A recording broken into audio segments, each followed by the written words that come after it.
ரோமருக்கு 11ஆம் அதிகாரம் 5வது வசனம், அப்படி போல இக்காலத்திலேயும் கிருபையினாலே உண்டாகும் தெரிந்து கொள்ளுதலின்படி ஒரு பங்கு மீதியாக இருக்கிறது அப்படின்னு.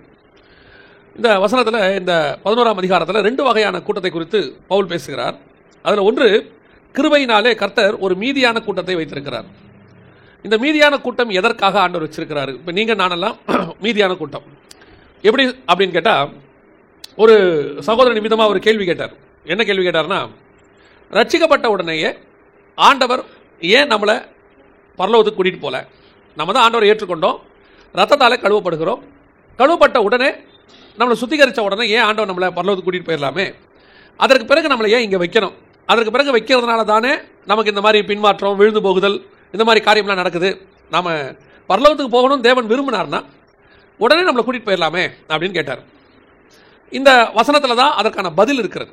ஏன் ரட்சிக்கப்பட்ட உடனே நம்மளை கொண்டு போகாமல் நம்மளை இன்னும் கொஞ்ச நாள் ஆண்டவர் இந்த பூமியில் வச்சிருக்கிறார் அப்படின்னா, ஒரு வகையில் அந்த பரலோகத்துக்குரியதான அமைப்புக்கு ஏற்ற மாதிரி உங்களை எண்ணி மாத்துறாரு. அந்த பரலோகத்தில் போய் நீங்கள் நானும் நித்தியமாக வாசம் பண்ண போகிறோம். அப்படி நித்தியமாக வாசம் பண்ணும்போது நம்ம ஆண்டவரை ஏற்றுக்கொண்டாலும் இன்னும் நமக்குள்ள என்ன இருக்குது? இந்த பூமிக்குரிய மண்ணுக்குரிய சுபாவங்கள் எல்லாமே இருக்குது. இதை எல்லாத்தையும் மாற்றி பூரணமாக பரலோகத்துக்குரியதான அந்த சாயல் அடையிற வரைக்கும் நம்மளை இங்கே வச்சிருக்கிறார். அந்த சாயலை அடையிறதுக்கு நமக்கு எவ்வளோ நாள் ஆகுதுங்கிறதா முக்கியம். அது ஒரு சிலருக்கு 40 வருஷம் ஆகும், ஒரு சிலருக்கு 60 வருஷம் ஆகும், ஒரு சிலருக்கு 10 வருஷம் கூட ஆகும். 10 வருஷத்தில் தேவன் விரும்புகிற அந்த பரலோகத்தின் சாயலை அவர்கள் அடையும் போது அதற்கு பிறகு அவர்களை இங்கே வைத்து பிரயோஜனம் இல்லை. இப்போ ஏனோக்கு தேவனோடு கூட சஞ்சரித்துக் கொண்டிருக்கிறார். தேவன் அவரை திடீரென்று எடுத்துக்கொண்டார், காணப்படாமல் போனார். காரணம் என்ன? தேவன் விரும்புகிற அந்த இடத்தை அவர் அடைஞ்சிட்டார். அதனால தான் எபிரேயர் 11 வாசிக்கிறோம், அவன் உயிரோடு இருக்கும் போதே தேவனுக்கு பிரியமானவன் என்று சாட்சி பெற்றான். அப்போ கர்த்தர் நம்மளை எதுக்கு கொஞ்ச நாள் வச்சிருக்கிறாருன்னா, ஒரு காரணம், நாம் போகிற இடத்திற்கு நம்மளை ஆயத்தப்படுத்துவதற்கு. இது ஒரு பக்கம் இருக்கு. ஆனால் இதுக்கு பின்னாடி இன்னும் நிறைய விஷயங்கள் இருக்கு. ஏன் உங்களை என்னையும் இன்னும் ஆண்டவர் வச்சிருக்கிறாரு? ரட்சிக்கப்பட்ட உடனே நம்மளை கொண்டு போகாம ஒரு கூட்டத்தை மீதமாக வச்சிருக்கிறாரா? கிருபையினாலே உண்டாகும். இன்னைக்கு நீங்கள் நல்லா இருக்கிறோம், திருச்சபை இருக்கிறது, அப்படி வச்சுக்கலாம், சபை நம்ம இருக்கிறோம். ஏன் வைக்க இருக்கிறோம்? ஆண்டவர் வச்சிருக்கிறதுக்கு என்ன நோக்கம் இருக்கு அப்படின்னு கேட்டீங்கன்னா, முதலாவதாக ஒரு வசனம் வாசிங்கள். ஆதியாகமத்தின் புஸ்தகம் 18ஆம் அதிகாரம் 26வது வசனத்தை வாசிங்கள். ஆதியாகமம் 18:26 வாசிங்க. அதற்கு கர்த்தர், நான் சோதோமில் 50 நீதிமான்களை கண்டால் அவர்கள் நிமித்தம் அந்த ஸ்தலம் முழுவதையும் ரட்சிப்பேன் என்றார். ஒரு இடத்துல ஒரு குறிப்பிட்ட கிரௌட கர்த்தர் உருவாக்கி வச்சிருக்கிறதுக்கான நோக்கம் என்ன அப்படின்னு கேட்டீங்கன்னு சொன்னா, முதலாவதாக அந்த இடம் அழியாமல் இருப்பதற்காக. உங்களை என்னையும் கர்த்தர் ஏன் வச்சிருக்கிறார்? நான் எப்போது சொல்லுவேன், ஒரு ஊழியக்காரரை திடீர்னு ஆண்டவர் ஒரு இடத்துக்கு போக சொல்றாரு. அந்த ஊழியக்காரர் சாட்சி சொல்வார் 10 வருஷம் கழிச்சு. என்ன சொல்வார்னா, இந்த இடமே என்னன்னே எனக்கு தெரியாதுங்க, ஒரு நாள் ஆண்டவர் இந்த இடத்தினுடைய பேரை கூட சொன்னார். அந்த மாதிரி சாட்சி நான் கேட்டிருக்கிறேன்.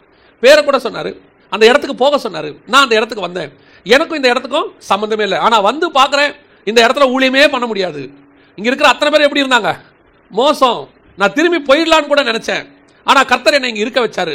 காரணம் என்ன? ஏன் அந்த இடத்துக்கு ஆண்டவர் வர வைக்கிறாரு?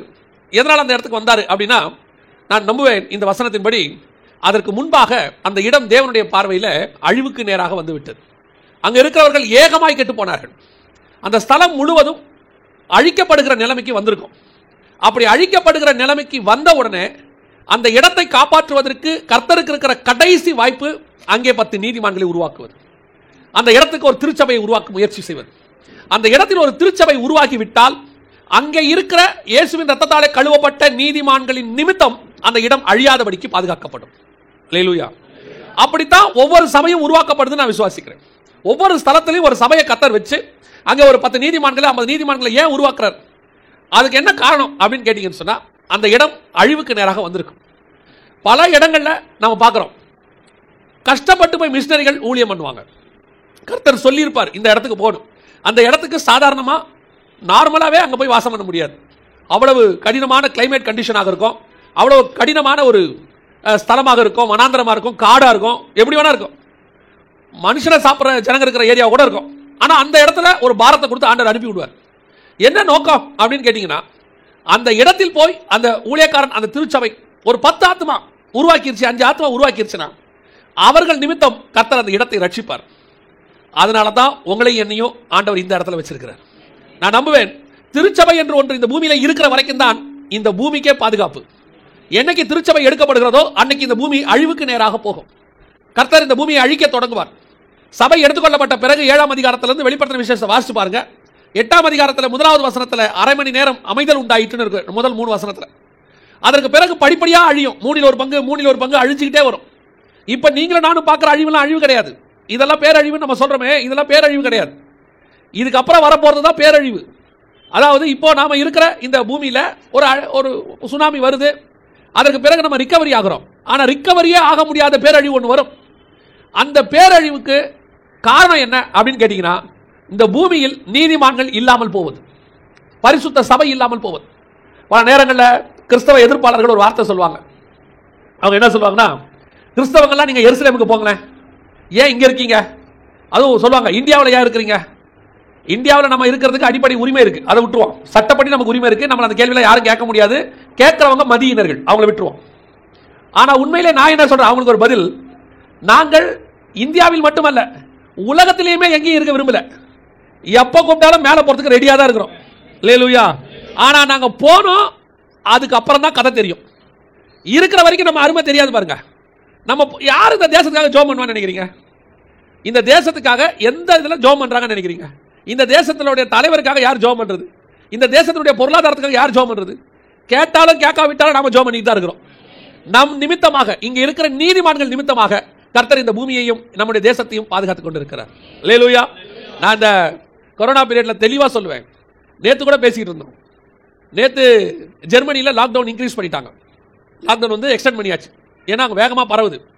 ஸ்ரீலங்காவில் நேற்று பேசிக்கிட்டு இருக்கும்போது அவங்க சொல்கிறாங்க, ரொம்ப அதிகமாக பரவுறதுனால என்ன பண்ணுறதுன்னு தெரியாமல் கவர்மெண்ட் முழிக்குதுன்னு சொல்கிறாங்க. இங்கிலாந்து லாக்டவுன், மலேசியா ஆகஸ்ட் வரைக்கும் லாக்டவுன், எல்லாமே லாக்டவுன். ஆனால் இருக்கிறது எல்லாத்தையுமே ஓப்பன் பண்ணுற ஒரே இடம் எதுன்னு கேட்டிங்கன்னா தமிழ்நாடு மட்டும்தான்.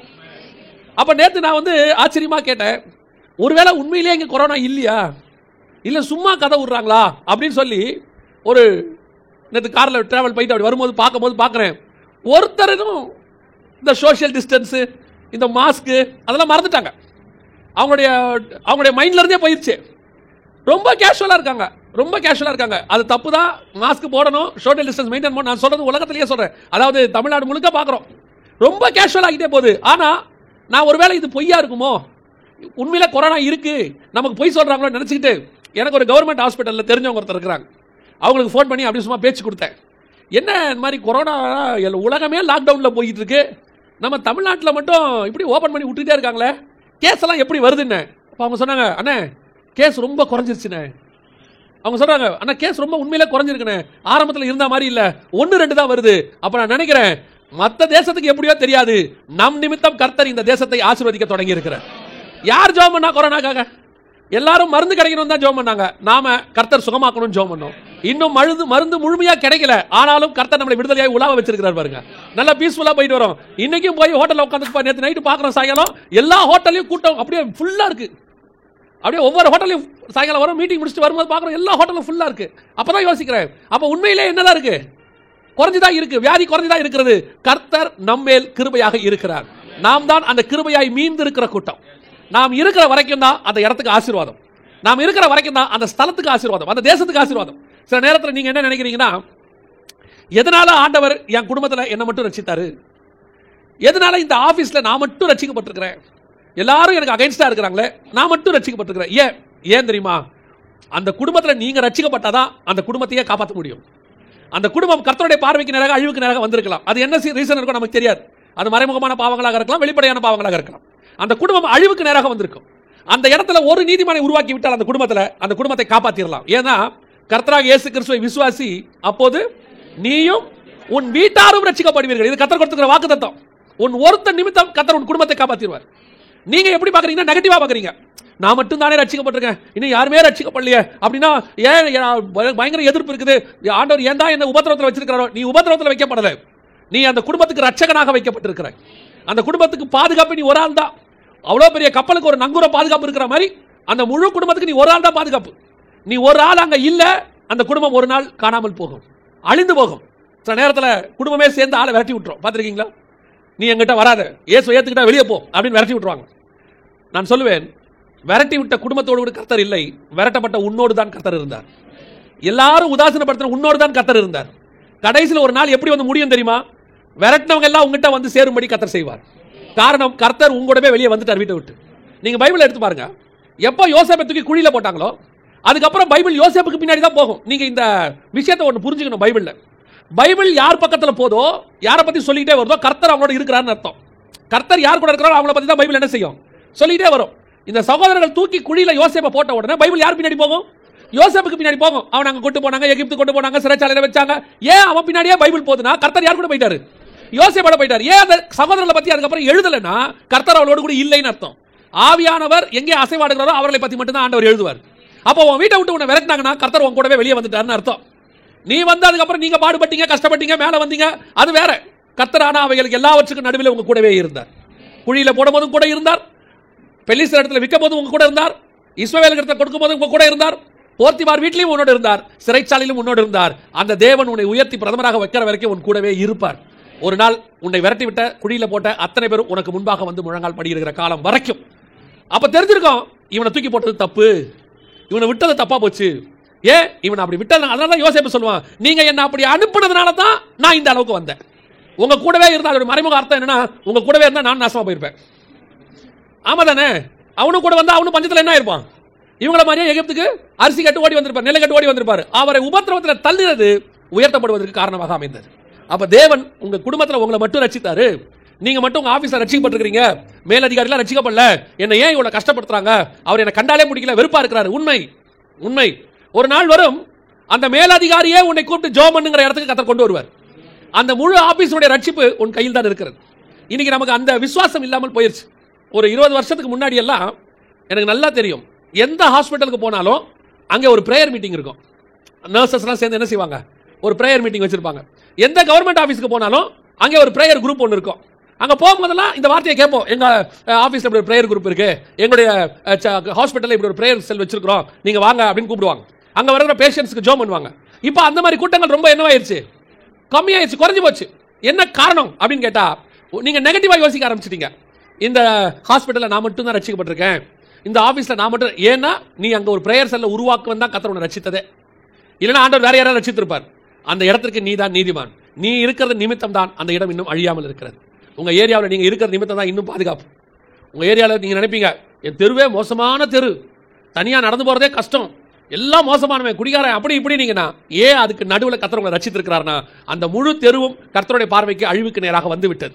அந்த அழிவிலிருந்து அந்த தெருவையும் அந்த ஆத்மாவையும் காப்பாற்றுகிற ஒரே பொறுப்பு உண்மையில் தான் விழுந்திருக்கிறது. பரலோகம் உன்னை செலக்ட் பண்ணியிருக்குன்னு அர்த்தம்.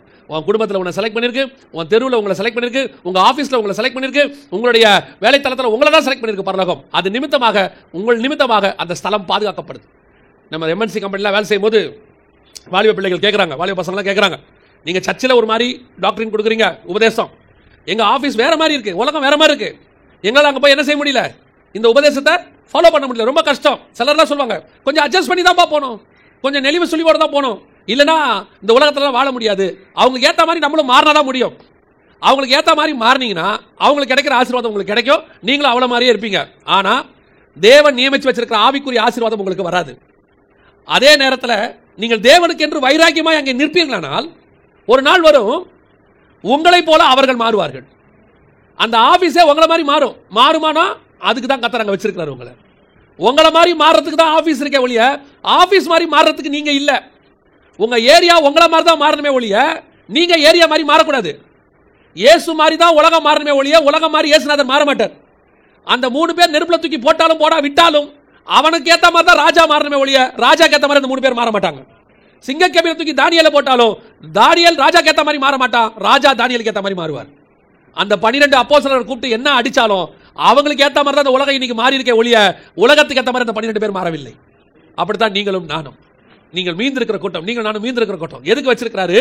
உங்களை என்னையும் ஒரு இடம் அழியாதபடி பாதுகாக்கிற கூட்டம். இந்த எண்ணம் உங்களுக்கு வரணும், அதுக்கு தான் ஆண்டவர் வச்சிருக்கிறாரு. அப்போ உங்க மேலேயே உங்களுக்கு ஒரு விசுவாசம் வளரும்.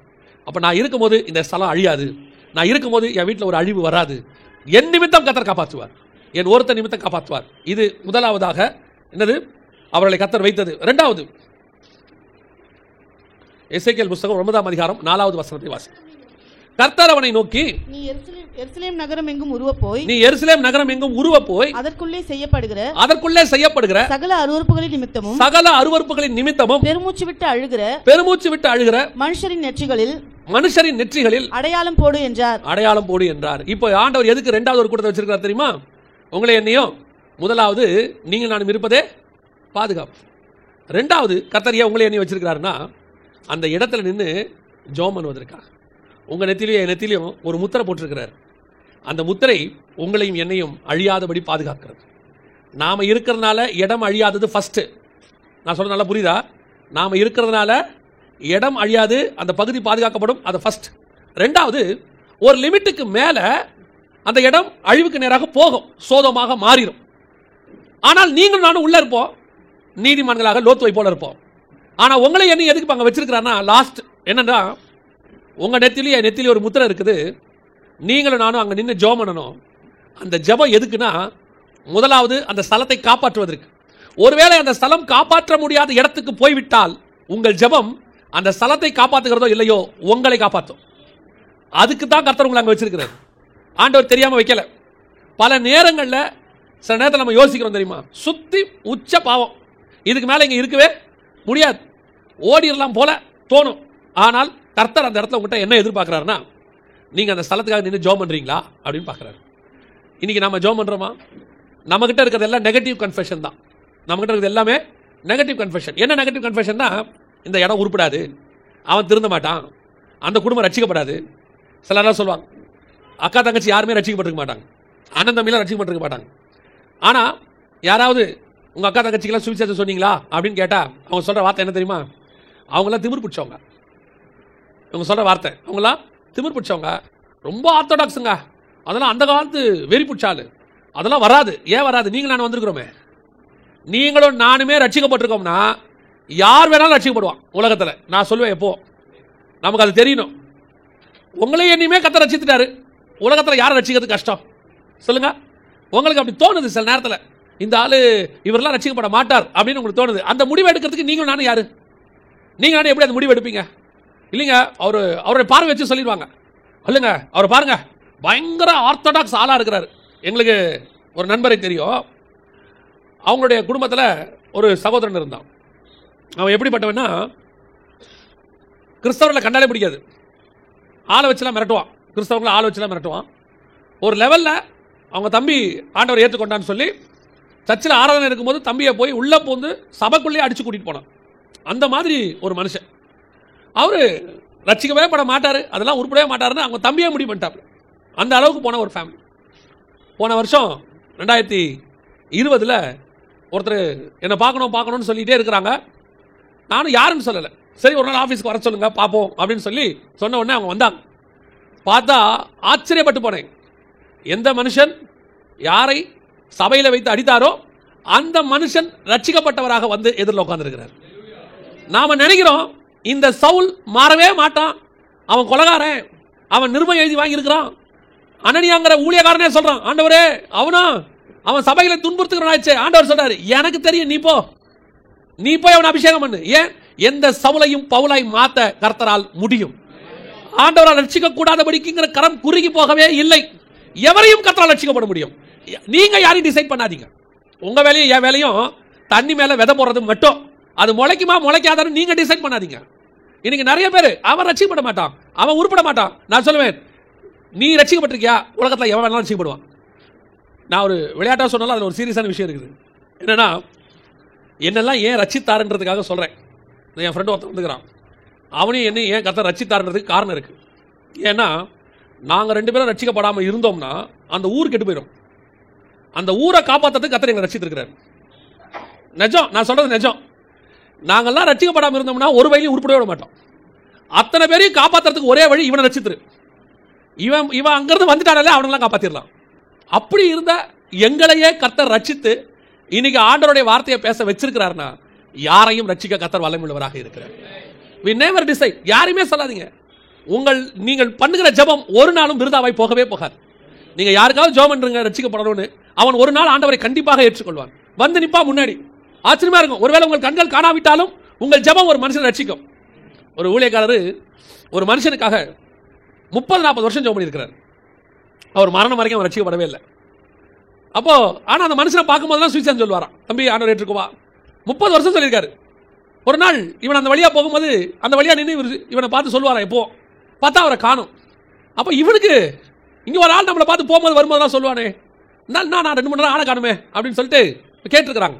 இப்போ கேட்டும்போது அவங்க சொன்னாங்களா, அவர் நோய்வாய்ப்பட்டார்ப்பா, நேற்று தான் இறந்தாரு, இன்னைக்கு அவருடைய ஃபியூனரல் அப்படின்னா இவனுக்கு ரொம்ப மனசு கஷ்டமாக போச்சு.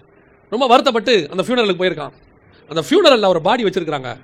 அந்த முகத்தை பார்த்தவுடன் அவனை அறியாமலேயே பாவ மன்னிப்பு உணர்வு வர தொடங்கியது. அந்த கல்லறையில் முழங்கால் போட்டு அவன் ஆண்டவரை ஏற்றுக்கொண்டான். அவருடைய டைரியை திறந்து பார்க்குறாங்களாம், அவர் பண்ண எல்லா ஜபத்துக்கும் பதில் வந்திருக்கு, இந்த ஒரு ஜபத்துக்கு மட்டும் பதில் வரலன்னு அந்த இடத்த காலியாக விட்டு வச்சிருந்தாராம். அந்த டைரியில் அன்னைக்கு எழுதுனாங்களாம், அவருடைய மரணத்தினன்று அவன் ரட்சிக்கப்பட்டு விட்டான், அவர் பண்ண எல்லா ஜபத்துக்கும் பதில் கிடைச்சிருச்சுன்னு சொல்லி. அல்லேலூயா. நாம் பண்ணுற ஜபம், நாம் ஒருத்தனுக்காக ஜெபம் பண்ணா நம் மரணத்தில் கூட கர்த்தரை ரட்சிக்க வல்லமையுள்ளவராக இருக்கிறார். உங்களோட ஜபம் ரொம்ப முக்கியம். அதனால கர்த்தர் கேட்கிறாரு, அந்த பட்டணத்துக்குள் உருவ போய் நெற்றிகளில் முத்திரை போடு. யாரெல்லாம் அழுகுறான்னு பாரு. நமக்கு இன்னைக்கு தேசத்தில் ஒரு பிரச்சனை வரும்போது இந்த நாடு உருப்படாது அப்படின்னு முடிவு பண்றோம். நாம சொன்னோம், நம்ம வாயால தான் சொன்னோம், இது ரொம்ப மோசமா போச்சுங்க, இந்த நாடு உருப்படாது. ஒரு நாள் எல்லா நாடும் அழியத்தான் போகிறது. ஆனால் நீங்களும் நானும் இருக்கிற வரைக்கும் இந்த நாடு அழியாது. நீங்கள் நான் இருக்கிற வரைக்கும் இந்த தேசம் ஆசீர்வாதமாக இருக்கும். எவ்வளவு அழிவுக்கு நேராக இந்த நாடு போனாலும் உங்கள் ஜெபம் என் ஜெபம் எப்படி இருக்கும் தெரியுமா? ஆண்டவரே இந்த தேசத்தை காப்பாற்றும். ஏன்னா 4ஆம் புஸ்தகம் சொல்லுது, நீங்கள் ஜெபித்தால் தேசத்திற்கு சேமத்தை கட்டளையிடாமல் இருப்பேனோ, ஆண்டவர் நம் நிமித்தம் தேசத்தை ஆசீர்வதிப்பார். நாம என்ன சொல்றோம், அவங்க அப்படி ஆட்சி நடக்குது, இங்க இப்படி ஆட்சி நடக்குது, இவ்வளவு வரி போடுறாங்க, இப்படி வாங்குறாங்க, இனிமேல் இந்த நாடு உருப்படாது. நான் சொல்வேன், நாடு உருப்படாதுன்றத முடிவெடுக்கிற அதிகாரம் கர்த்தர் கையில் தான் இருக்குது. கர்த்தர் நினைத்தால் நீதியுள்ள ஞானமுள்ள ராஜாவை கொண்டு வந்து அடுத்த 5 வருஷத்தில் தேசத்தை தலைகீழாய் மாற்றி அமைப்பதற்கு வல்லமையுள்ளவராக இருக்கிறார். தேவனால் கூடாத காரியம் ஒன்றுமில்லை. எத்தனை வருஷம் நாசமானதை ஒரு நாள்ல ரெடி பண்ண கர்த்தரால முடியும். எத்தனை வருஷம் நாசமான தேசத்தையும் கர்த்தர் நினைச்சா 5 வருஷத்துல கரெக்ட் பண்ணி கையில் கொடுத்துருவார். இங்க எங்கேயோ நம்ம தான் வீக் ஆகிறோம். விசுவாசமா ஜெபம் பண்ண வேண்டிய நாமே அவிசுவாசத்துக்கு நேரம் போயிட்டோம். நம்ம வாயின் அறிக்கையே தப்பா தான் போயிட்டு இருக்கு. நம்மளே சொல்றோம் இந்த தேசம் உருப்படாது, இது அவ்வளவுதான். அப்படி சொல்லவே சொல்லாது. தேசத்தில் பெருமூச்சு விட்டு அழுகிறவர்கள் இருக்கிற வரைக்கும் கர்த்தர் தேசத்தை காப்பாற்றுவார். ஒருவேளை அந்த பெருமூச்சு விட்டு அழுகிறவர்கள் தேசம் காப்பாற்ற முடியாத நிலைமைக்கு போனாலும் அந்த பெருமூச்சு விட்டு அழுகிறவர்கள் யாவதையும் கர்த்தர் அங்கிருந்து காப்பாற்றுவார். இப்போ நின்று கொண்டு ஜெபம் பண்ணா ஆபிரகாம். எதுக்காக ஜெபம் பண்ணாரு? ஆபிரகாமுடைய ஜெபம் எதுக்காக? ஒரு 50 நீதிமான் கடைசியா 10ல வந்து நிறுத்துறார். ஒரு 10 பேர் இருந்தால் அழிப்பீரோ அப்படின்னு கேட்கிறார். கர்த்தர் அதுக்கப்புறம் நிறுத்த சொல்லல. கடைசின்னு சொன்னது யார் தான் சொன்னது? ஆபிரகாம் தான் சொன்னார். ஆண்டவரே இன்னும் ஒரு விஷயம் நான் பேசுகிறேன், கடைசியா ஒரு தடவை பேசுறேன். ஆண்டவர் சொல்லல, இவர் தான். சோ இவருடைய கணக்கு என்ன? 10 லாஸ்ட். ஏன்னா இவர் நம்பிக்கை என்னன்னா, லோத்து மனைவி 2 பிள்ளைங்கன்னா கூட அதுவே 4 பேர் ஆகி போச்சு, அதுக்கு 2 கல்யாணம் இருந்தா 8 வேலைக்காரங்களா இருக்கிறாங்க, எப்படி ஒரு 10 பேராவது இருப்பா அப்படின்னு ஒரு நம்பிக்கை அவருக்கு. 10ல ஸ்டாப் பண்ணிட்டார். கர்த்தர் நிறுத்த சொல்ல இவர் ஸ்டாப் பண்ணிட்டார். இப்போ சோதோமுக்குள்ள போனா எத்தனை நீதிமான் இருக்கிறாங்க? 3 பேர் தான் இருக்காங்க. லோத்துவும் 2 மகள்களும் 3 பேர் தான் இருக்கிறாங்க, வேற இல்ல. இப்போ தேவன் ஆபிரகாம் ஜெபத்துக்கு பதில் கொடுத்தாரா இல்லையா? ஆபிரகாம் ஜெபம் 10ல நின்று போச்சே, அதுக்கு மேல வரலையே. ஆனா அங்க இருக்கிறது ஆபிரகாமான ஜெபத்தை விட குறைவு. நல்லா கவனிங்க, கர்த்தருடைய திட்டம் என்ன தெரியுமா? நம்ம ஜெபம் பண்றோம், தேசத்தை காப்பாற்றணும் தான் போறோம். ஒருவேளை தேசம் காப்பாற்றப்பட முடியாவிட்டால் உங்கள் ஜெபம் கடைசியாய் அங்க இருக்கிற நீதிமான்களை மட்டுமாவது காப்பாற்றும். ஒரு 3 பேரையாவது காப்பாற்றும். அதுதான் கர்த்தர் எதிர்பார்க்கிறது. ஒரு நீதிமான் கூட கர்த்தர் அழிய விட மாட்டார். இந்த தேசத்துக்காக ஜெபம் பண்ணுங்க. ஒன்று தேசம் பாதுகாக்கப்படும், இல்லை குறைஞ்சபட்சம் நீங்களாவது நானாவது பாதுகாக்கப்படுவோம். நம்ம பாதுகாப்புக்காவது நம்ம ஜெபம் பண்ணணும். நீங்க தேசத்துக்கு ஜெபம் பண்ணுங்க, அது உங்களை பாதுகாக்கும். எசேக்கியேல் 33:8 ஆண்டவர் அழகா சொல்வாரு, நீ துன்மார்க்கனுக்கு ஜெபம் பண்ணு, ஒருவேளை அந்த துன்மார்க்கன் ரட்சிக்கப்பட்டால் நல்லது, ரட்சிக்கப்படாவிட்டால் அவன் ரத்த பழிக்கு நீங்களா இருப்பாய்பார். அப்ப எதுக்கு ஜெபம் பண்ணணும்? ஒரு ஆத்மா ரட்சிக்கப்படுறதுக்கு எதுக்கு ஜெபம் பண்ணணும்? அவன் ரட்சிக்கப்படணும் தான் ஜெபம் பண்ணணும். ஒருவேளை அவன் ரட்சிக்கப்படாவிட்டாலும் என் ஆத்மாவையாவது நான் என்ன செய்வேன்? காப்பாற்றிக் கொள்வேன். அதுக்காக தான் அவனுக்காக ஜெபம் பண்ண சொல்றார். இதுல இன்டர்லிங்க் இருக்கு, அவன் ஆத்மாவுக்கும் நம்ம ஆத்மாவுக்கும். 2வது, கர்த்தர் ஏன் உங்களை என்னை வச்சிருக்கிறார் அப்படின்னா, திறப்பிலே நிற்பதற்காக. இந்த தேசத்துடைய அழிவுக்கும் ஜனங்களுடைய அழிவுக்கும் வராதபடி பாதுகாக்கிற நிற்கிறோம். ஒருவேளை அது அந்த ஜபத்திற்கு இந்த தேசம் உகந்ததா இல்லாமல் போனாலும் குறைஞ்சபட்சம் நம்ம ஆத்மாவாவது அங்க என்ன செய்ய முடியும்? பாதுகாக்க முடியும். அதுக்கு தான் கர்த்தர் சொல்றாரு, அவங்களையாவது முத்திர போடு, அவங்களையாவது பாதுகாப்பேங்கிறார். 11:5 ரோமர்கள் நிருபம், மீதியான கூட்டத்தை கர்த்தர் வித்து வைத்தார். எதற்காக? முதலாவது தேசம் அழியாமல் பாதுகாப்பதற்காக. 2வது, ஒருவேளை தேசம் அழிந்தாலும் அது உங்களையும் என்னையும் பாதுகாக்கும். அல்லேலூயா. இது கிருபையினால் விட்டு வச்ச கூட்டம். இன்னும் ஒரு கூட்டம் இருக்கு, அதை மட்டும் வாசிங்க, நம்ம ஜோமணி முடிக்கலாம். அதை பார்த்துட்டு அதே ரோமர்கள் நிருபம் 11ஆம் அதிகாரம் 25வது வசனத்தை வாசிங்க. ரோமர் 11:25. மேலும் சகோதரரே, நீங்கள் உங்களையே புத்திமான்கள் என்று ஒரு ரகசியத்தை நீங்கள் அறிய வேண்டும் என்று, என்னவெனில் புறஜாதியாருடைய நிறைவு உண்டாகிற வரைக்கும் இஸ்ரவேலில் ஒரு பங்கிற்கு கடினமான மனது உண்டாயிருக்கும். அப்படின்னா ஆண்டவர் ஃபர்ஸ்ட் கிருபையினால் மீந்திருக்கிற கூட்டம் ஒன்று வச்சிருக்கிறாரு, ரெண்டாவது கடினமான இருதயம் உடைய ஒரு கூட்டத்தையும் வச்சிருக்கிறார். எதுக்கு இந்த கடினமான இருதயம் உள்ள கூட்டம்? பல நேரங்கள் நம்ம நினைக்கிறோம், இந்த கடினமான இருதயம் எதுக்கு, ஏன் இவனை வச்சிருக்கிறாரு, ஏன் இந்த எதிர்ப்பாளர்கள் இருக்கிறாங்க. சரி, ஆண்டவர்கிட்ட ரட்சிக்கப்பட்டோம் வந்தோம், ஒரு பீஸ்ஃபுல்லா இல்லாதபடி ஒரு எதிர்ப்பு இருந்துகிட்டே இருக்கு. யாராவது ஒருத்தர் நமக்கு விரோதமாக எழும்பிக்கிட்டே இருக்கிறாங்க, நமக்கு விரோதமாக ஏதாவது செயல்படுறாங்க.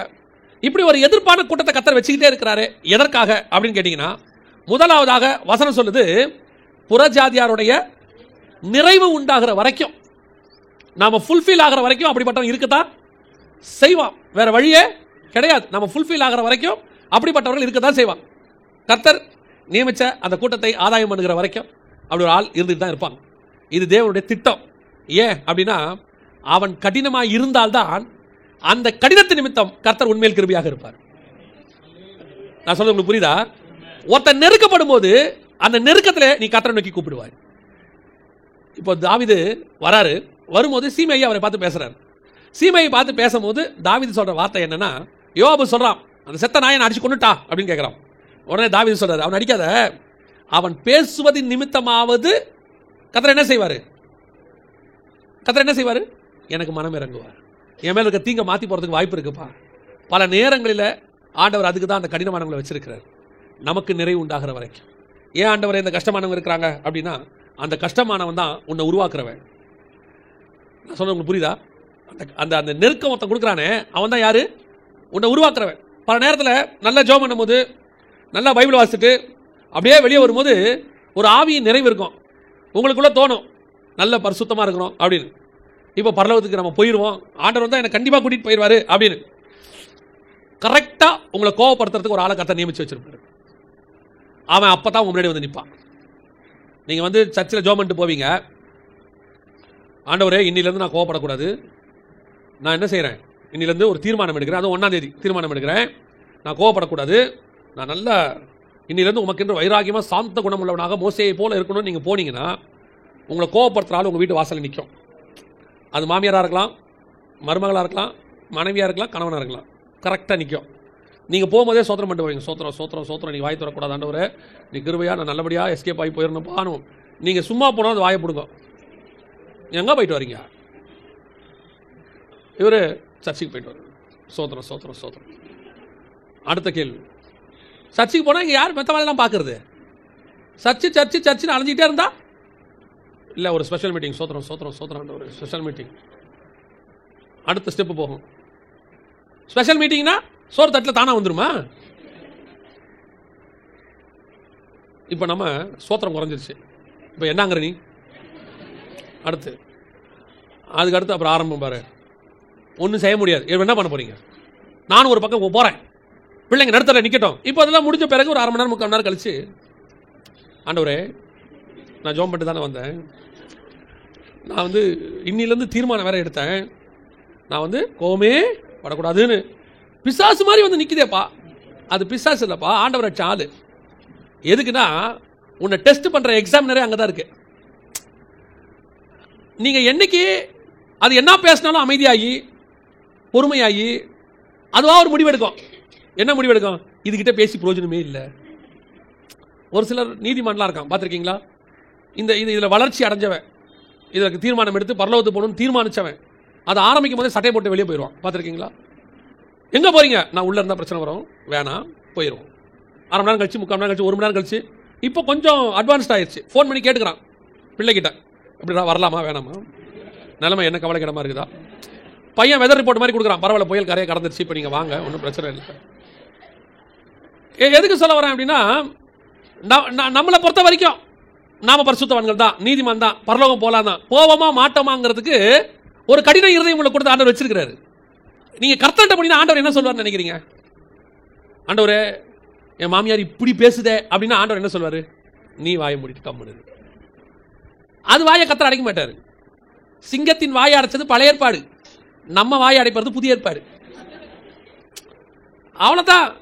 சிங்கம் வந்து நம்மளை கடிச்சு கொதறி நம்ம உட்காந்துருக்கிறத பார்த்து சிங்கமே பாவப்பட்டு போனதான் உண்டு. சரி போ, இந்த ஆள் என்ன கடிச்சாலும் இப்படி தான் இருப்பான் போல, கடிச்சாலும் கதற மாட்டாமல. சிலர்லாம் வந்து அவன் ஏறக்குறைய பரலோகத்துக்கு ரெடி ஆகிட்டான். சிலரை பார்த்தாலும் எனக்கு தெரியும், அப்படியே நான் உட்காந்துருக்க தோரணையும் அப்படியே தான் உட்காந்துருப்பான். என்னடா பிரச்சனை அப்படின்னா, ஒன்றும் இல்லைண்ணே, ஒன்றும் இல்லை அப்படிமா. அவன் ஒன்றும் இல்லைன்னு சொல்லும் போது தெரியும் அங்கே என்ன இருக்கு. ஆமாம், சட்டை புதுசாக இருக்கும், நீங்கள் கழட்டி பார்த்தீங்கன்னா பனியன் நார்நாராக கிழிஞ்சிருக்கும். அவன் மேலே ஒரு அழகான சட்டையை போட்டு மூடி நல்லபடியாக வந்து உட்காந்துருக்கான். நிறைய வீட்டில் அதான் நடக்குது. நான் சொல்கிறது வெறும் கணவன் மனைவியை மட்டும் எடுத்துக்காதீங்க, மாமனார் மாமியார் எல்லாமே அப்படி தான் இருக்குது. கர்த்தர் விட்டு வைத்த கொஞ்சம் பேர் கர்த்தர் என்ன செஞ்சிருக்கிறாரு, கடின இருதயம். எதற்காக? நீங்களும் நானும் நிறைவாகும் வரைக்கும், நம்முடைய பூரணத்தை அடையும் வரைக்கும். நாம அவங்கள நினைக்கிறோம் அது சரியானா நான் சரியாவேன்னு. கர்த்தர் சொல்றாரு, நீ சரியாவும் அது சரியாகும், நீ சரியாவும் அது சரியாகும். அது சரி பண்ணவே முடியாது. நான் சொல்றது புரியுதா? அதை சரி பண்ணவே முடியாது. நீ சரியாயிரு, ஆட்டோமேட்டிக்கா அது சரியாயிரும். ஒருத்தர் சொன்னாரு, விளையாட்டா சொன்னார், திட்டம் போது ஒரு நீங்க 10 நாள் பொறுத்துக்குங்க அப்படின்னாரு. அப்போ இன்னொருத்தர் கேட்டாரு, அப்போ 10 நாள் கழிச்சு சரியாயிருமானாரு. இல்ல, அது பழக்கமாயிரும், அதுக்கப்புறம் உனக்கு அது பெரிய விஷயமாவே தெரியாது அப்படின்னாரு. அந்த மாதிரி சில கடின இருதயம் உள்ளவர்களை கர்த்தர் எதுக்கு வச்சிருக்கிறாரு? நம்மை சரிப்படுத்துவதற்கு, நாம் உருவாகுவதற்கு. நாம் அவங்கள பிளேம் பண்ணிட்டே இருக்கிறோம், அதை சரி பண்ணணும், அது உருவாகணும். நான் ஒருத்தரை பார்த்தேன், அவர் வந்து நீதிமான் தான், அவர் வந்து ஆண்டவருக்குள்ளே வந்திருக்கிறவர் தான். அவர் வேலை செய்கிற ஸ்தலத்துக்கு போனோன்னு என்ன சொன்னார், பாஸ்டர் நீங்கள் எப்போ கிளம்புவீங்க இங்கேருந்து அப்படின்னு கேட்டார்.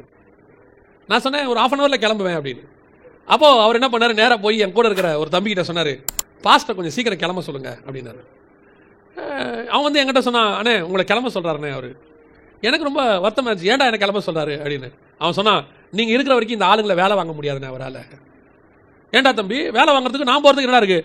அண்ணே நீங்கள் போனீங்கன்னா தான் அவனுங்களை வேலை வாங்குறதுக்கு வேறு மெத்தட் இருக்குது. அவனுங்கிட்ட வேறு மாதிரி பேசினா தான் வேலை வாங்க முடியும்.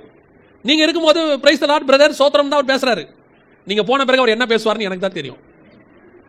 அவர் இப்போ உங்களுக்கு ஒரு மரியாதை கொடுத்து பிரதர் இருக்கிற வரைக்கும் அப்படி பேசக்கூடாதுன்னு ஒரு முடிவு. ஆனால் அவர் நல்லவர் தான், ரட்சிக்கப்பட்டவர் தான். அவங்க சொல்கிற காரணம் என்னென்னா, வேலை ஸ்தலத்தில் இப்படி இருந்தால் தான் வேலை பார்க்க முடியும், இல்லைன்னா அவன் என்ன செய்ய மாட்டான், வேலை செய்ய மாட்டான். ஆனால் ஆண்டவர் சொல்கிறது என்னென்னா, அப்படிப்பட்டவங்கிட்டையும் நீ சாஃப்டாக இருந்தால் தான் நீ பரலோகத்துக்கு போவ. வேலை வாங்குறதுக்கு நீ அப்படி போயிட்டீனா, நீ அவனுக்கு ஈக்குவலாக மாறிட்டினா, நீ இன்னும் பூரணப்பட மாட்டேன்.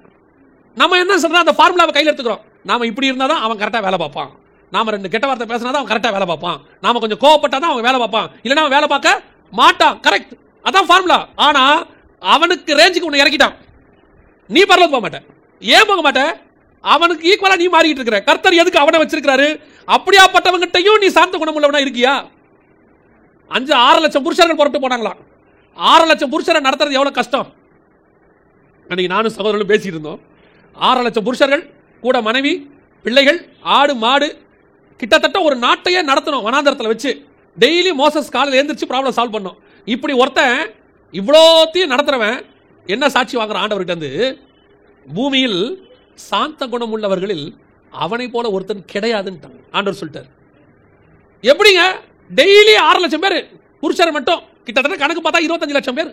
25 லட்சம் பேருக்கு சாப்பாடு, 25 லட்சம் பேருக்கு தண்ணி, 25 லட்சம் பேரை நடத்தணும். அவங்களுக்கு இதில் சண்டை வரும், ஒருத்தன் திரும்பி போறேன்பா. இவ்வளோ பேருக்கு இல்லாம ஆண்டவர்கிட்ட போய் உட்காரணும், ஜெபம் பண்ணணும், நியாயப்பிரமாணத்தை வாங்கணும், இவ்வளோ டென்ஷன். ஆனா வசனம் சொல்லுது, அவனை போல சாந்த குணம் உள்ளவர்கள் ஒருவனும் இல்லை. அப்படி சாந்த குணமாக இருந்தவனே ஒரே ஒரு தடவை கோவப்பட்டதுக்கு கானானுக்குள்ள போக முடியாம போயிடுச்சு. இன்னைக்கு நாம எக்ஸ்கியூஸ் சொல்றோம். என்ன எக்ஸ்கியூஸ்? வேலை ஸ்தலத்தில் இப்படி இருந்தா தாங்க முடியும், இல்லைன்னா என்னால முடியாது, எங்க வேலையில சாந்த குணமா இருக்க முடியாது. நீ சொல்லு, நீ தான் கானானுக்கு போக மாட்டிய ஒழிய அவனுக்கு ஒன்றும் பிரச்சனை இல்லை. அதான் ஆண்டவர் சொல்லி கொடுத்தார். இஸ்ரவேலர்கள் கானானுக்கு போனானோ இல்லையோ, மோசேய போக விடாம பண்ணிட்டான். அதான் அவன் பண்ண பெரிய விஷயம். நிறைய ஊழியக்காரங்கள் இந்த வார்த்தையை சொல்லுவேன். விசுவாசி நீங்க எவ்வளவு இருக்குது இல்லைங்கிறது வேற விஷயம். விசுவாசி பரலோகத்துக்கு போறது ரெண்டாவது, நாம போனோம். விசுவாசி என்ன பண்ணணும் தெரியுமா? அது போகுதோ இல்லையோ நம்மள போக விடாம பண்ணிடும். அது டென்ஷனை கொண்டு வந்து நம்ம மண்டையில ஏத்தி, அது போதா இல்லையோ நம்ம மண்டையில இருக்கிற டென்ஷன்ல நாம மாம்சத்துல போய் செய்தியில பாத்தீங்கன்னா மாம்சத்துல பேசிட்டு இருப்போம். ஏன் அப்படின்னு கேட்டீங்கன்னா, நமக்குள்ள மாம்சத்தை கொண்டு போட்டு போயிடும். மாம்சம்னா கோவத்தை சொல்றேன், கோவம் மூர்க்கம், அந்த வாரத்தில் உள்ள டென்ஷன் எல்லாத்தையும் நம்ம மண்டையில போட்டு நம்மள பரலோகத்துக்கு போக விடாம பண்ணிடும். ரொம்ப கேர்ஃபுல்லா இருங்க. வீட்டில் இருக்கிறத ஹேண்டில் பண்றதுல ரொம்ப கேர்ஃபுல்லா இருங்க. அது போதா இல்லையா நம்மள போக விடாம பண்ணிடும். நாம என்ன முடிவு எடுக்கணும்? நீ போறே இல்லையா நான் போனோம். நான் போறதுக்கு என்ன பண்ணுவேன்? என்ன வேணாலும் பண்ணுவேன் அமைதியா. ஆண்டவர்கிட்ட சாட்சி வாங்கணும். பூமியில் சாந்த குணம் உள்ளவர்களில்.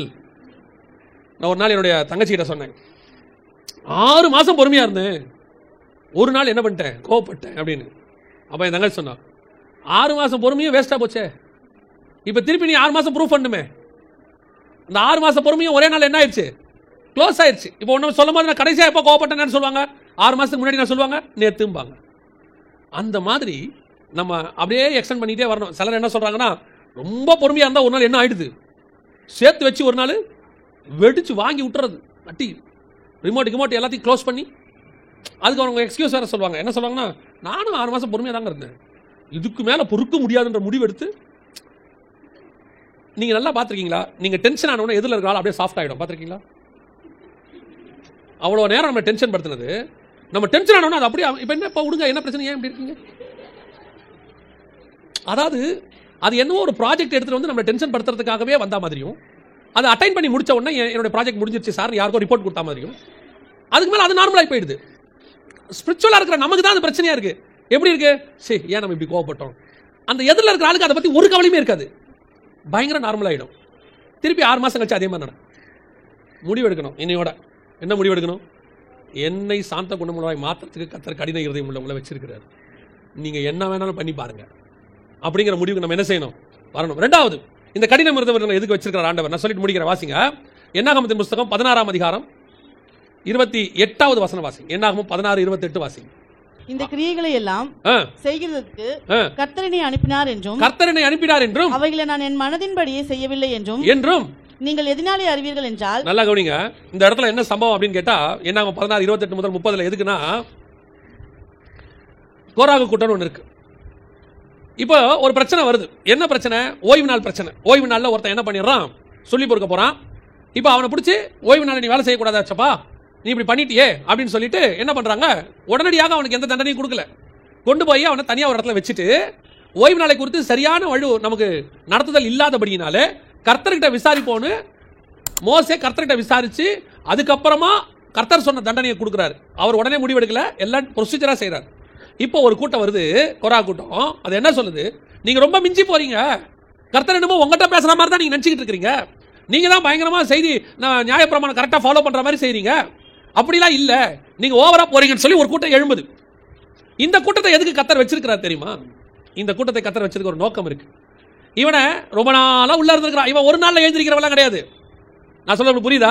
உங்களுக்கு விரோதமா, உங்க ஆவிக்குரிய வாழ்க்கைக்கு விரோதமா, நான் சொல்றது ஆவிக்குரிய வாழ்க்கைக்கு விரோதமா, உங்களுடைய ஊழியத்துக்கு விரோதமா ஒரு கூட்டம் எழும்போம். இவன் உடனே ஒரே நாளில் எழும்புறவனே கிடையாது. இவன் யாருன்னு கேட்டீங்கன்னா, ரொம்ப நாளாக உங்களை பார்த்துக்கிட்டே இருப்பான். நீங்க பண்றதெல்லாம் அவனுக்கு கோபமா வரும், எரிச்சலா வரும். ஏன்னா கர்த்தர் உங்க மூலமா கிரியைகள் செஞ்சுக்கிட்டே இருப்பாரு. இவனுக்கு என்னன்னா, கர்த்தர் செய்கிறாரா இல்லை இவனே பில்டப் பண்ணிக்கிறானான்னு ஒரு சந்தேகம் இருக்கும். அதில் இவன் மாம்சத்தில் உங்க மேலே என்ன வரும், ஒரு கோபம் வரும். கோபம் இருந்துகிட்டே இருக்கும், உள்ளுக்குள்ளேயே இருக்கும், விஷம் மாதிரி. ஒரு நாள் திடீர்னு அது வெடிக்கும் பாருங்க, வெடிச்சு எழுப்பி நிற்பான். இதெல்லாம் ஒன்றும் பைபிளில் இல்லை, இதெல்லாம் கர்த்தர் சொன்னது இல்லை, நீ ரொம்ப ஓவரா போற அப்படின்னு சொல்லி ஒரு கூட்டம். இந்த கூட்டத்தை எதுக்கு கர்த்தர், நீங்க சில நேரத்தில் யோசிச்சு பாருங்க, நேபுகாத் நேச்சாரின் வாயின் வார்த்தை இருக்கும் போதே கர்த்தர் என்ன பண்ணிட்டாரு, அடிச்சிட்டாரு. ஆனா இந்த கூட்டத்தை அப்படியே என்ன பண்றாரு, விட்டு வைக்கிறாரு. அப்படியே விட்டு, எதுக்கு தெரியுமா விட்டு வைக்கிறாரு, அத்தனை பேருக்கு முன்னாடியும், இவனுக்கு பத்தியும் இல்லை, இவன் கூட இருக்கிற மற்ற எல்லாருக்கும் முன்னாடியும், சர்வ இஸ்ரவேலுக்கு முன்னாடியும் கர்த்தர் யார் கூட இருக்கிறாருங்கிறத நிரூபிக்கிறதுக்கு, மோசேயை உயர்த்துவதற்கு இந்த கூட்டத்தை கர்த்தர் பயன்படுத்துறார். இவனுக்கு ஒரு தண்டனை கொடுக்கிறார் பாருங்க. இந்த தண்டனையின் மூலமாக சமஸ்த இஸ்ரவேலும் தெரிந்து கொள்கிறது கர்த்தர் மோசேயோடு கூட இருக்கிறார். அதுக்கு தான் இவனை விட்டு வச்சார் இத்தனை நாள்.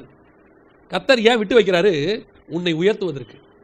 உன்னை கர்த்தர் நடத்திக்கிட்டே வராரா, அது ஒரு கூட்டத்துக்கு எப்படி இருக்கும், எரிச்சலா இருக்கும், ஒரு கூட்டத்துக்கு பொறாமையா இருக்கும்.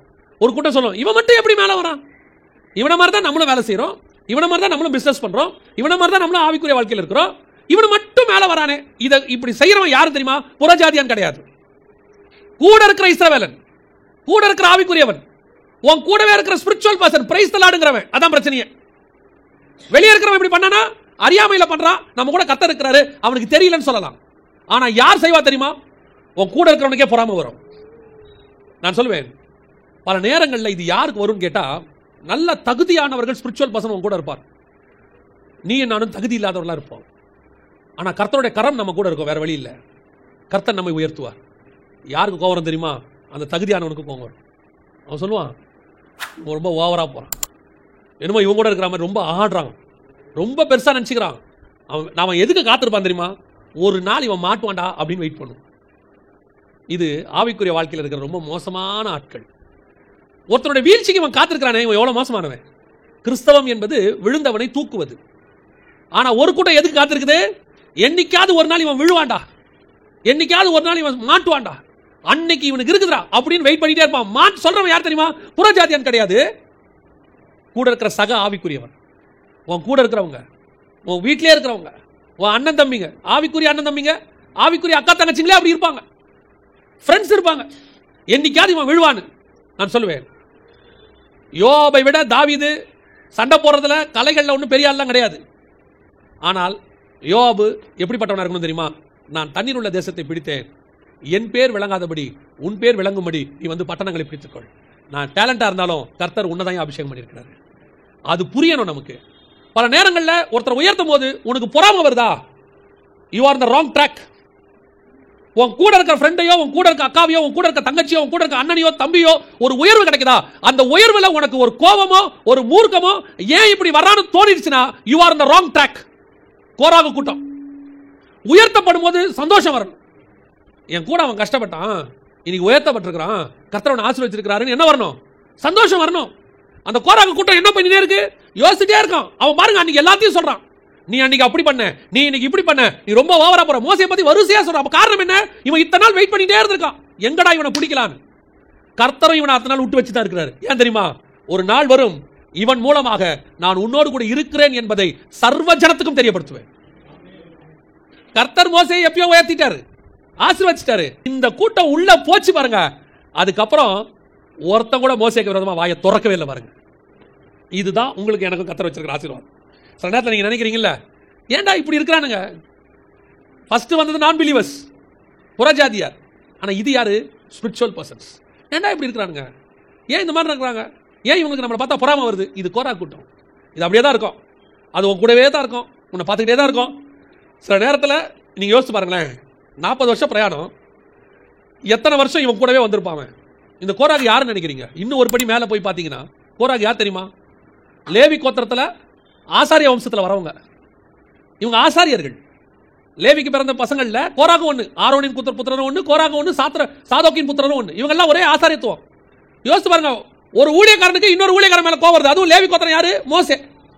மோசையை பார்த்து இவனுக்கு கோவம் வருது கோராகுக்கு. ஒரு ஊழியக்காரனுக்கு இன்னொரு ஊழியக்காரன் மேல கோவம் வருது, பொறாம. கர்த்தர் மூலியமா செய்யல, நீ ஓவரா வசனம் பேசுறன்னு சொல்ற, ஓவரா உன்னை கொண்டு பெரிய பில்டப் பண்ணிக்கிற. ஒரு அம்மா கொண்டாந்து ஒரு தைலத்தை கொண்டாந்து யாருக்கு உடைக்குது? இயேசுடைய பாதத்தில் உடைக்குது. உடைச்ச உடனே அந்த நடுவில் ஒருத்தன் உட்காந்துருக்கிறான். யாரு? யூதஸ். அவன் என்ன சொல்றான்? இந்த தைலம் 300 வெள்ளி பணம் போகுமே, இதை வித்து யாருக்கு கொடுக்கலாம்? தரித்திரருக்கு கொடுக்கலாமே. சொல்றது யாரு? அப்போஸ்தலர், இன்னொரு ஊழியக்காரர். தரித்திரருக்கு கொடுக்கலாமே அப்படின்னு உடனே பைபிள் என்ன சொல்லுது தெரியுமா? அவன் தரித்திரரை குறித்து அக்கறை உடையவனாய் சொல்லாமல், சொல்றது என்னமோ என்ன சொல்றான்? தரித்திர பத்தி தான் பேசுறான்பா. அவனுக்கு அந்த எண்ணெல்லாம் அவனுக்கு இல்ல. அவனுக்கு என்னன்னா, அது எவ்வளவு பணம்? 300 பணம். அவன் பணப்பையை வைத்திருக்கிறான், இருக்கிற கணக்கு பார்க்கறானா, இந்த 300 பணம் இருந்துச்சுன்னா நம்ம என்னென்ன வாங்கியிருக்கலாம், வேஸ்டா போச்சே அப்படின்னு நினைக்கிறான். சில நேரத்தில் நான் சொல்லுவேன், சில நேரங்களில் கர்த்தர் உன்னை ஆசீர்வதிக்கிறார். கவனிங்க, கர்த்தர் உன்னை என்ன செய்யறாரு? ஆசீர்வதிக்கிறார்.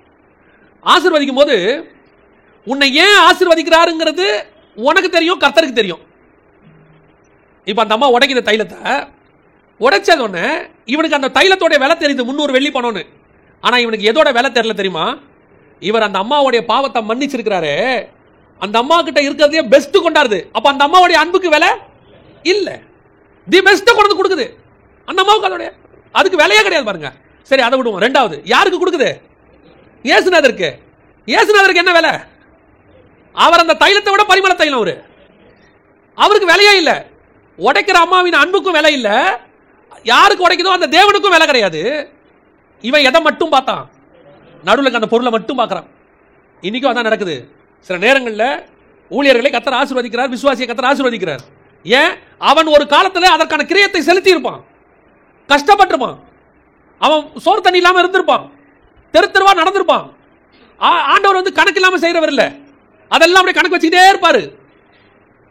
ஒரு மனுஷன் ஆசீர்வதிக்கப்பட்டிருக்கிறான், அவருடைய சொந்தக்காரரை நான் மீட் பண்றேன். அவர் ஆசீர்வதிக்கப்பட்டதை பத்தி அந்த சொந்தக்காரர் கிட்ட சொல்றாரு, இன்னைக்கு அவர் நல்லா இருக்கிறாருங்க, ஆனா ஒரு காலத்தில் அவங்க பட்ட கஷ்டம் இருக்கு பாருங்க, அப்ப அந்த சொந்தக்காரனுக்கு தெரியுது அன்னைக்கு பட்ட கஷ்டத்துக்கு கர்த்தர் என்ன பண்ணிருக்காரு, ஆசீர்வதிச்சிருக்காரு. ஒரு சாதாரண மனுஷனுக்கு தெரியுது. அப்ப சர்வ வல்லமை உள்ள தேவனுக்கு நல்லாவே தெரியும். ஆனா மூணாவது தூரத்துல இருந்து பாக்குறவனுக்கு என்ன தெரியும்? என்னதான் காசு வந்தாலும் ரொம்ப ஓவரா ஆடுறாங்க. எதுக்குங்க இப்ப அந்த 1500 சட்டையை அவன் போடணும்? யாரோ ஒருத்தன் இவன் பட்ட கஷ்டத்துக்கு அந்த ஊழியக்காரனுக்கு 1500 ரூபாய்க்கு சட்டை வாங்கி கொடுத்துட்டான். ஊழியக்காரன் என்ன பண்ணிட்டான்?